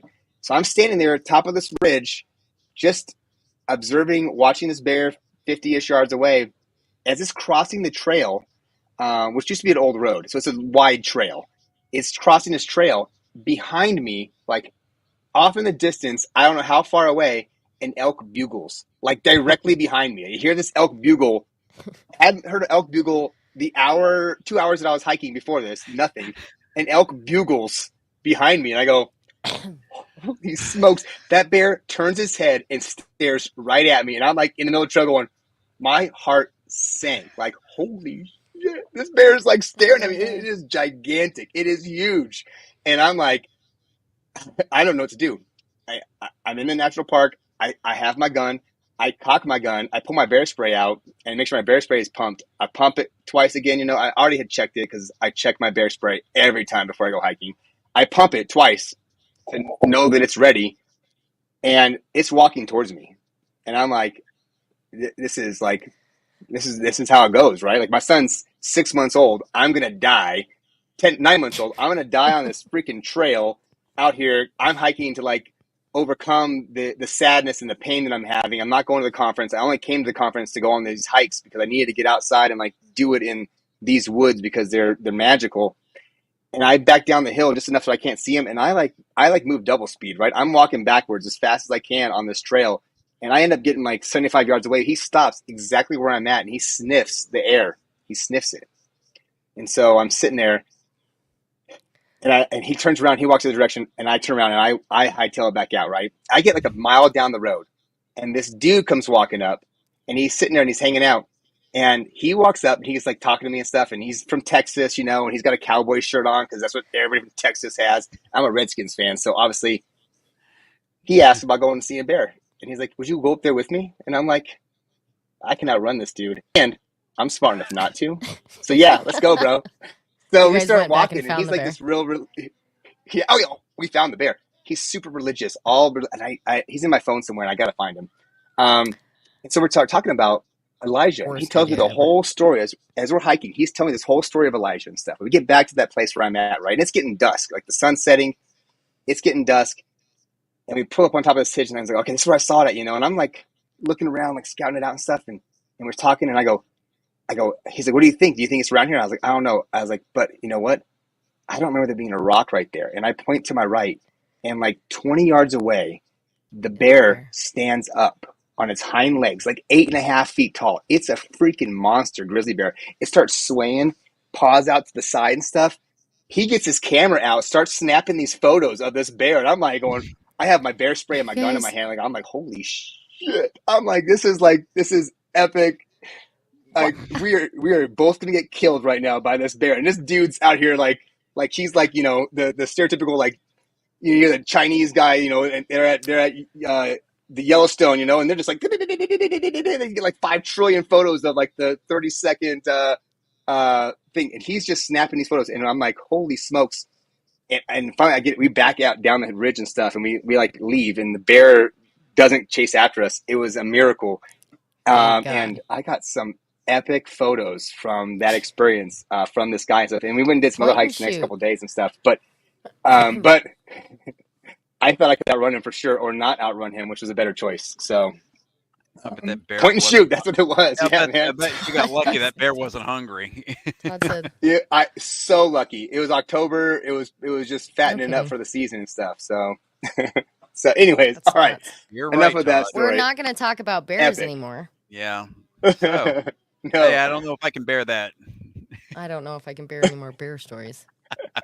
We I could got other maybe ones have too. I an won't share entire them. live just on the bear man Oh no, situation. please. Okay, you It, let me it know could when you're Spearman happen. doing Wolf that. Pig. Can we do that one? I want to do. Let me know when you're doing that so I can be folding socks, laundry, or something. I got better things to do than have that conversation. I'm so over it already. It's just I Yeah, just think it's it's so made some funny. really funny memes and stuff. Like it was I've cute at enjoyed a first. couple laughs. Yes, it was People cute have at made some first. really funny And stuff, but it's just Psychologically, sad that Shawn, that kind of stuff is where does going that on. all come from? Where does that come from?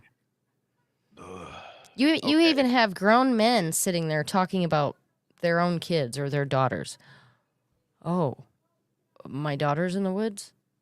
Oh, a bear or a guy? Another guy, yeah, Well, don't have yeah, that. Take I the think I bear. think So we're I Like, think we're what? kind of at a point where people are doing a lot of hypotheticals, But and yeah, they're not being real. They're not being real. They're just doing hypotheticals. They're playing right. games with hypotheticals, like, and let's that's be If you're gonna do real. the worst guy in the yeah, whole entire world, okay, that's okay. yeah. If you can Okay, wait, find wait. that one and get him in Okay, the You know so woods what? or the the bear, The the the psychological most thing you go ahead. ridiculous part about that is, especially like with your daughter or whatever, and this strange man. It's like, actually, like realistically, if it's somebody she knows, that's the danger. More likely, Like, yes. like let's just think about these things. Like, it makes me yeah, so mad. It The makes reason we me as human beings have survived as long as we have is because we have a built-in negativity bias.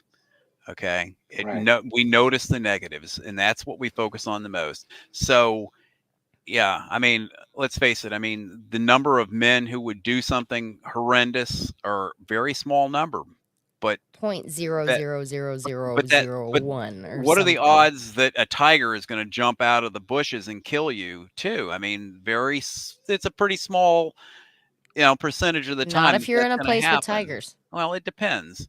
I mean, So even in places with tigers, I mean, that's true. I use the example all the time. Somebody says, "Well, I don't dare go do this," and I'm like, "You do realize that the odds of you getting hit by lightning are greater than that happening to you?" And they always look at you kind of funny. It's like, no, seriously, look it up, And it's like, Right.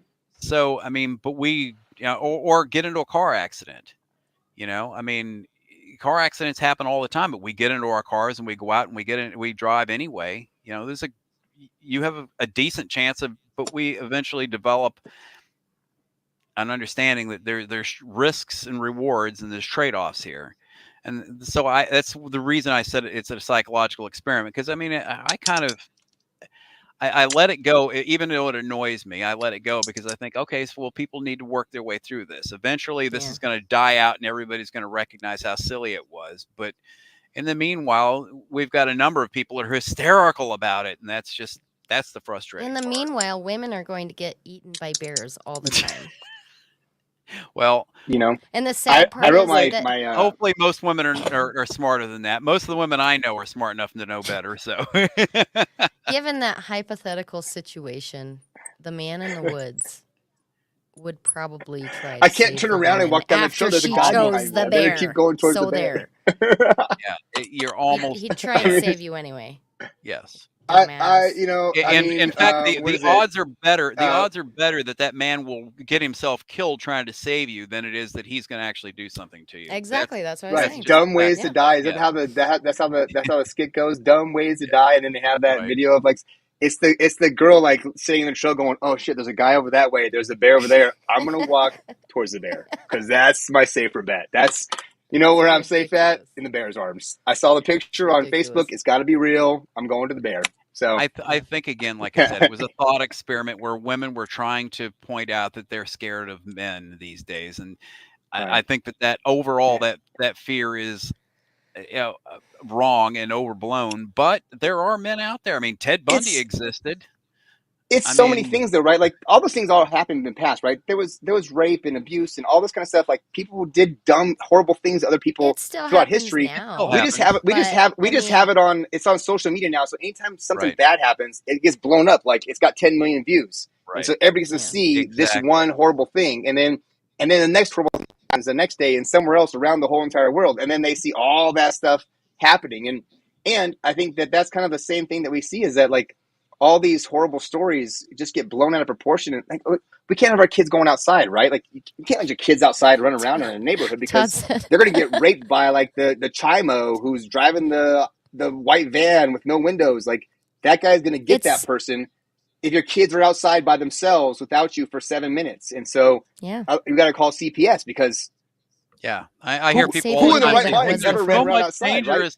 Things are so much more dangerous now than it was when I was a kid. And it's like, no, you just didn't know when you were a kid how dangerous it was. Things were more dangerous then than they are now. It's safer now. Yes. Yes. You're absolutely safer now. This is unquestionably the best time in human history to be a human being.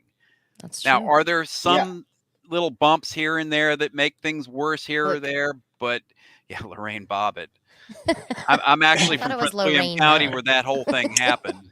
That's so funny. That happened right here in my county.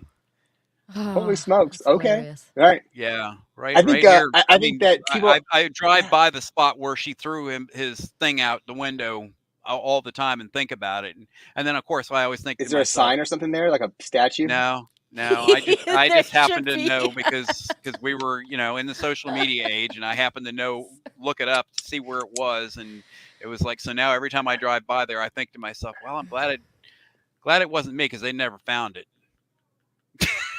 Right. I think that we should have a statue out there for that. Like that would be people would show up for that. You know what? We could probably put like a donation jar and have it for like a shared parenting donation jar right there. If it was on private property, somebody probably would have done that by now. Somebody would have done that by now if it had been on private property, but it's a public street, so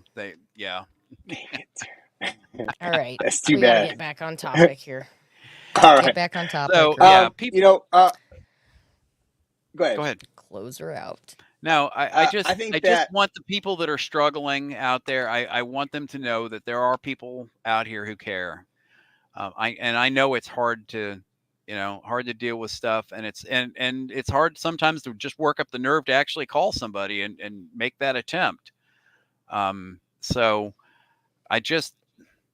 I'm always very grateful to every person who calls, because to me it feels like, hey, this is somebody who was brave enough to admit that they need help and they're calling for help. So that's I want to make sure everybody understands that. I don't feel any pity towards people who call me. I don't feel any negative feelings at all. It's always about, I'm just so glad that they worked up the nerve to do it, to reach out. So hopefully we can, when we post this video, we can put that Calendly link up there so people can schedule an appointment with me if they want. It's all completely free. I get that question all the time. People are always like, well, how much are you going to charge me? It's like, no, I do this because I want to help. I mean, like I said, I was there. I couldn't find anybody to help me. Eventually, if somebody, has been, wants something like I do have some classes and things like that where I'd be more than happy to offer those to you. But the calls themselves, no. I mean, as Chuck and some of the other people will tell you, I've had hundreds and hundreds of calls with them, and I've never charged them a penny. So it just want to make that very Shawn, clear. Joseph Shawn asked is where here you're for out you. of. We are here for you. What? I'm in Virginia, just about 20 miles south of Washington, D.C. When the wind blows the right direction, I can smell it. So, Yeah. Gotta be the worst, man. Can I get a refinery, please? Because that stinks. Yeah. So no. I'm gonna block I this think user on here real I think quick, you know Zach. Sorry, the important thing is that, guys, I blocked a user and I'm deleting the comments. So don't go to Mandy Walker SO. That is a scam. That's the Jerry Lucas. Oh no. Yeah, they're all getting. I swear I spend more time on the pages going through and banning and deleting posts from the scammers who want you to go to the witch doctor that saved their marriage, or it's like, what the.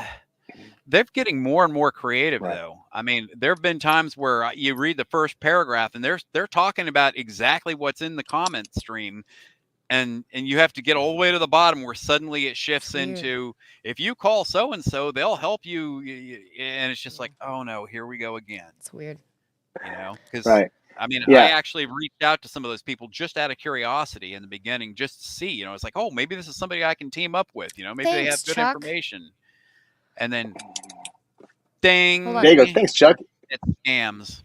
I want to see if I can put it on the ticker. We need to post that on ours though, because in the comments we can post it to all the different pages at one time. So yes, okay. So I'll put it in the comments and stuff. And don't worry, if there's a time open on there when you get on there, then that's your time. I mean, you don't have to be worried about whether or not I'm going to be too busy. I block off time so that I have my own personal time, and then the rest of the time, any time that's open is yours for the taking. So I just want people to understand that. Right. I mean, jump on it. It's good for a 40-minute call, and we can do as many calls as it takes to get you through whatever it is you're going through. So yeah. I mean, wow, holy moly. My experience, Shawn, of talking to you and stuff, and go ahead. We need to spend more time together. But my experience of talking to you and just being with you is that you have the biggest heart, and you are just so committed to supporting people going through this experience, this trouble and difficulty of family court, and I would imagine anything in life, just in general, that you want to help people out so much into doing better and being better and having a better quality of life, that you give of your time freely to these people. Anybody who needs you can go on this link and find you, and you don't ask for anything from any of them. You just give and give, and you are the kind of person that everybody should aspire to be. One of my favorite books is The Giver's Gain. Such a powerful book and stuff, and you've helped these people's lives out and that kind of stuff, but they've enriched your life so much by it, knowing how great of an impact you've made. I can only imagine, but that you have such a heart and you're so compassionate to these people. Like, you are one of the kindest, most supportive and compassionate people I've ever met, and it's a blessing to be your friend. And you have saved lives and changed lives and made a real difference for so many people. And I'm excited for all the more that you do. I mean, look at Chuck. That guy's a true testament. Funny that Chuck is probably, without a question, people like him are the reason why I find it so much easier to keep doing what I do, because I mean, he's taken the example that I'm trying to set for people, and he's created his own. I mean, you saw in last week's interview, he's created his own deal. You know, he took what I'm doing and made it his own. You know, and he's Right. out there, you know, Serving. people and Changing lives. you know, I mean, Farmer Chuck. that's just incredible. And I mean, it swells my heart to 10 times its normal size every time I think about how he's done that. And I mean, I mean, to me, that's the best payback I could get. I mean, somebody could give me $1 million and it wouldn't be as good as that. It wouldn't be as good as that. I mean, now I might take that $1 million and create that peer support network that I want if somebody wants to send it to me. But That's what I was just gonna say. that would be nice, because that's been the hardest part, to be honest with you. With if anybody's wondering, well, you have this great idea, why haven't you done it? It's like, because it takes money, and honestly, I don't have a lot of money, so I haven't been able to. I'm working on grants and I'm working on ways to make it happen, but it's been much slower going than I thought it would. So. Yeah. Well, you know, not to toot my own horn, but I wrote a grant that got me money for a grant researcher and writer, and I was awarded the grant like 2 weeks ago, and I signed the contract today with this grant writer who will locate grants and find me grants for my missions, at least one grant every single month going forward, and they will continue to repeat it for me for 24 months beyond wow. those ones. So they'll do another search again in 12 months for another group of them. I can still continue the same ones, but I can get more. And they have a discounted price for doing their services for writing grants. So I think there's some opportunities out there and stuff. And Look it up. if there's anybody that I know that has the kind of heart and connection for making this difference in people's lives, it's you. We've talked about how we can do this stuff, and I think that you are one of the most unsung heroes in this movement. That you have changed more lives than you could ever imagine, and that having some kind of platform where you can do even more would only accelerate your ability to make a bigger difference and help more people out. And and I just can't wait to see you in that role, leading these other advocates and supporting these men going through these times. And I know that is your destiny, and I hope to be able to be connected with you as you go through all this experience. I love you, man. I think you're an amazing human being and one of the greatest, most caring men I've ever come across, and I'm blessed to have you. And everybody that calls you is blessed to have you too. Go to Calendly. Thank you. You will find how amazing Shawn is. In case you didn't tell on this hour-long call, he's as good as they get. Thank you. Absolutely. Zach, you took all my words. I'm just happy to know both of you. That's all. Yeah. Well, I refer people Right to out of my Zach. mouth. I refer people to Zach all the time. So I mean, he's fantastic too. I mean, I love Zach. So I mean, and Alyssa. I mean, Alicia. I'm going to get that right eventually. It's okay. It's fine. We're well, I answer to anything. I know, but okay, anything. I'm just going to start calling you anything so I don't mess it up. No, but I don't know. I do the best I can. Like anybody, I have those moments of struggle where, I mean, things aren't going well and my house is a mess and I'm not keeping up with, doing the things I want to get done, or I miss a call because I'm distracted or something and I have to apologize to somebody and I feel like a total dirtbag because I've let somebody down. In those moments, I have to remind myself, hey, I'm a human being. I'm doing the best that I can in this human experience that we have. And it's not easy. It's never easy. Shit happens. Yep. Yep. Shit It's happens. never easy. So It's fine. I know at the end of the day that I'm doing the best that I can. And that's, I mean, It's like, I mean, Zach and I had a little challenge going where I was convinced that I was going to be able to see my abs by July. Well, I don't know that that's going to happen. I'm still trying. I'm still trying, for crying out loud, but I don't think it's going to happen. I'm right there with you, buddy. Don't worry. I hit You're not gonna have it hit from 200. here. I hit 208 pounds and I just stopped. I mean, mind you, I was at 342 at one point. So, I mean, 208 is a big accomplishment, but Maybe you're just supposed to be 208. Okay. I don't know it's funny because when I had cancer, that's exactly the weight that I got to when I was going through that stuff. It was exactly the same weight. And I'm That's as like, small as you're gonna I get. seem to have a set point that doesn't want to get past this. So I'm actually working with another coach who's trying to help me get past that set point now to try to move myself on, because it doesn't matter how knowledgeable you are about things or how intelligent you are. You need help. You need outside help from people. And that would be probably the last message I'd like to leave for everybody is do not hesitate to reach out and talk to somebody. It doesn't have to be me. It could be Zach. It could be anybody. Talk to somebody. Don't try to figure this out on your own. I think it was Albert Einstein that says, you can't fix a problem with the same brain that caused it. Yeah. I mean, that's a paraphrase, obviously, but I mean, yeah, Sounds exactly. really good. I mean, you can't fix something with the same thought processes that caused the problem.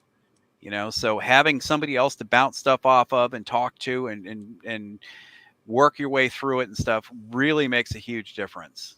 I mean, again, we talked about advice earlier, and advice isn't really the business that I'm in. Will I give advice when I think it's appropriate? Absolutely. But the business is really about helping people to figure it out on their own.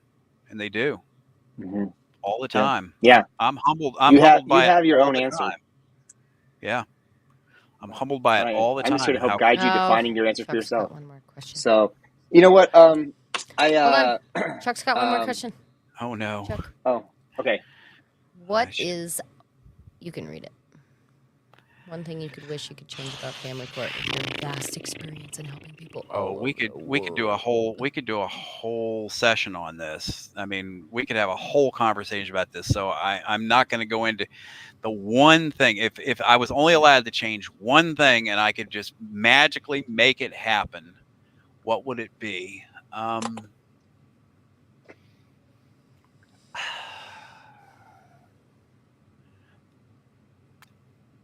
I don't know that I know. I have a set answer for that. I would say that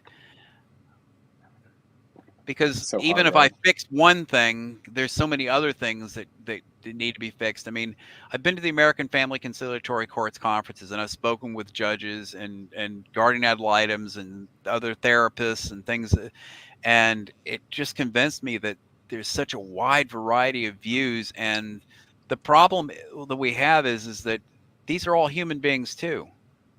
Yeah, get rid of Title 4D. That would be a big step in the right direction. But that isn't, that the problem with Title 4D. Yeah, if I was going to wave a magic wand, I would probably, it would. But they would replace it with something similar because, I mean, What if? you've heard the idea that when you want to figure out what's wrong with something, follow the money, and that's exactly what's going on here. I mean, that's only one part of the issue.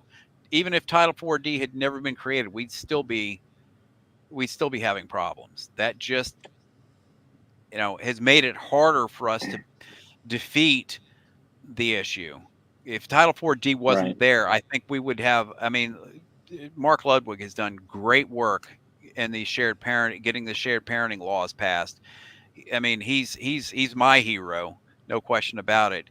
And the problem there is that, I mean, Title 4D, and he talks about it too, is a big issue because, you go in and you try to talk to these legislators and they do not want to talk about it because it's going to cost them a ton of money. The states need that money. I mean, they've become dependent on that money, and that's a huge amount of money that they get through it. So They're dependent on it.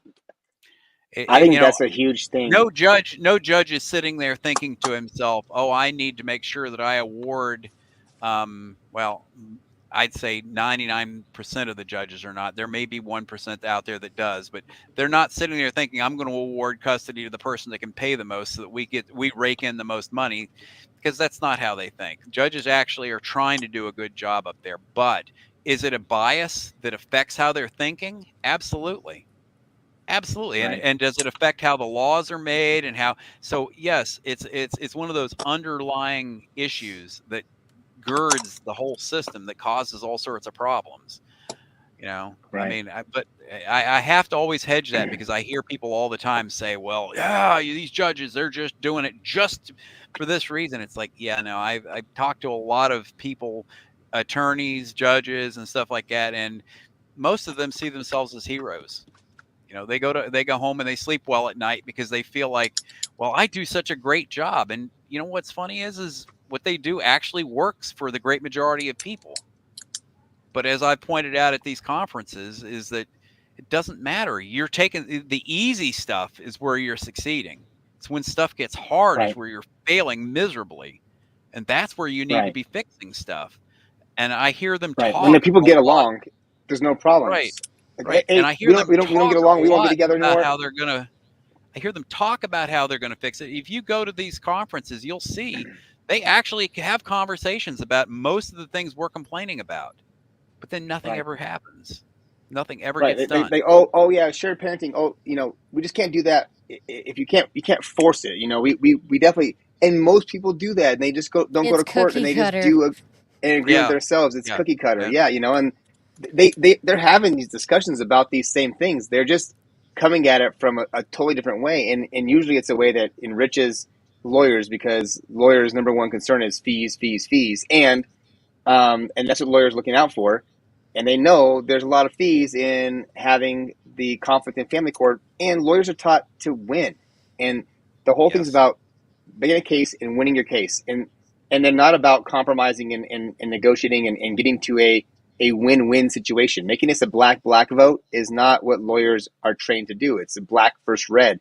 And until we can get to a place where lawyers are compassionate and trying to find a way to make this system work for everybody, to give the kids what's best from both of these parents in a really crappy spot, we're not going to get there, And so, Can I make a suggestion about I, another problem with attorneys?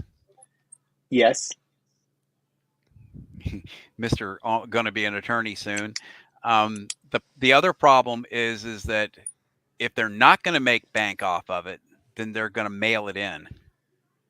And I see that happen even more often than I see the conflict. I see where they just mail it in. They have this they have a cookie cutter approach that they use for family law cases.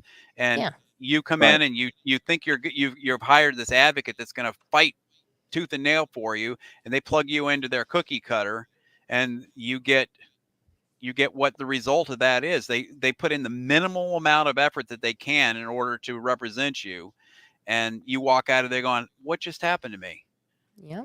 And they're Right. like, Everybody well, thinks they're going to get if Eileen's you, Colossal Cookies, and they get Chips Ahoy right, from their parent. right. And from their it's lawyer. like, well, we could appeal, you got another 10 grand. There you 10 go. grand. This ain't Well, that's 1988. to get it started. $30,000 Oh, is no, minimum. I just think to a get it transcript started. is like 6,000 or something. Yeah. Well, Probably. they want that 10 grand up front just to consider getting it started. I mean, they don't Yeah. tell you that, but it's like, you got another 10 grand, and if you say yes, then they've got you. It's like, reel you in. So, yeah. All right. All right. Well, Shawn, it's been an absolute pleasure. Right. ditto. I think, I love you guys and the thing appreciate I would everything. change, I would No. change. Well, I want to talk about what I would change and what you would change, Alicia. But I heard. all right, get out of Mine's here, easy. Shawn. Love you. Mine's easy. Yeah, I already gave you all the love already. We're going to you know talk what? about Hey, this question next one. Let's talk this week. I would love to talk some more with you and stuff. And I have some stuff set up. I think we need to get this stuff on there. So, All right. yeah. Sounds good. I like it. All right, Thank buddy. you very Good much night. for coming on, sir. Cuddle All right, those cats. Thank you. Love you all. I look forward to speaking to you again. We'll see you later. All right. Good night. My computer's tweaking out. Your computer has been tweaking out the whole night. Thanks, Zach.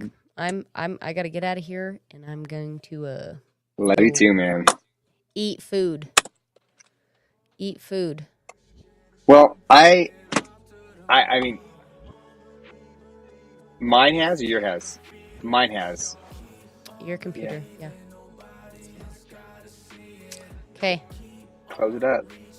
Yeah, eat some food. I am gonna close this up, and then we'll announce who we can have on next week. You know,